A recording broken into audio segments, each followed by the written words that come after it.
Doctor Mohammad Yunus, founder of গ্রামীণ bank. 1970-এর দশকে এক দুর্যোগের সময় ডক্টর ইউনুস চট্টগ্রাম বিশ্ববিদ্যালয়ের অর্থনীতির অধ্যাপক ছিলেন। তিনি দেশের দরিদ্র মানুষদের দেখে খুব চিন্তিত ছিলেন এবং এই অবস্থার পরিবর্তন করার জন্য তিনি কিছু একটা করতে চান।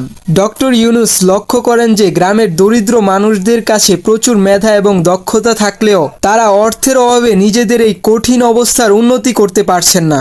সাধারণ ব্যাংকগুলো দরিদ্রদের ঋণ দিতে ইচ্ছুক ছিল না, কারণ তাদের কাছে কোনো জামানত ছিল না বা ব্যাংকগুলো মনে করত যে তারা ঋণ পরিশোধ করতে পারবে না। ডক্টর ইউনুস একটি ছোট পরীক্ষা চালানোর সিদ্ধান্ত নেন। 1976 সালে তিনি বাংলাদেশের জোবরা নামক একটা গ্রামের 42 জন মহিলাকে 856 টাকা ঋণ দেন, যেটা প্রায় 27 মার্কিন ডলার।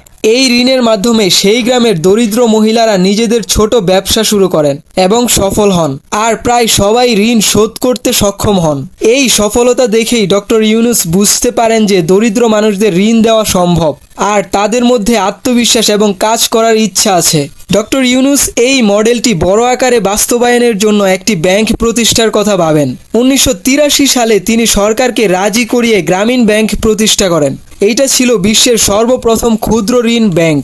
গ্রামীণ ব্যাংক দরিদ্রদের জামানত ছাড়াই ঋণ প্রদান করত।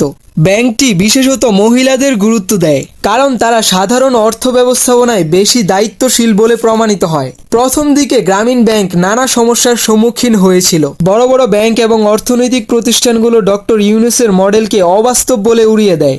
এছাড়া অনেক সময় দরিদ্র গ্রাহকরা ঋণ পরিশোধ করতে পারছিলেন না, যেটা ব্যাংকের জন্য একটা চ্যালেঞ্জ হয়ে দাঁড়ায়। কিন্তু ধৈর্য এবং নিবিড় পরিশ্রমের মাধ্যমে ডক্টর ইউনুস এবং তার দল এসব সমস্যার সমাধান করেন।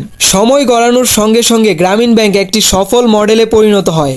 হাজার হাজার গ্রামীণ নারী এবং দরিদ্র মানুষ এই ব্যাংকের মাধ্যমে নিজেদের জীবনের উন্নতি করতে সক্ষম হন। ডক্টর ইউনুসের এই উদ্যোগকে বিশ্বজুড়ে প্রশংসিত করা হয় এবং তার এই মডেলটি অন্যান্য দেশেও গ্রহণ করা হয়। 2006 সালে ডক্টর ইউনুস এবং গ্রামীণ ব্যাংক যৌথভাবে নোবেল শান্তি পুরস্কারে ভূষিত হয়। ডক্টর ইউনুসের এই সংগ্রাম দেখায় যে কঠোর পরিশ্রম, সংকল্প এবং সঠিক দৃষ্টিভঙ্গি থাকলে অসম্ভবকে সম্ভব করা যায়।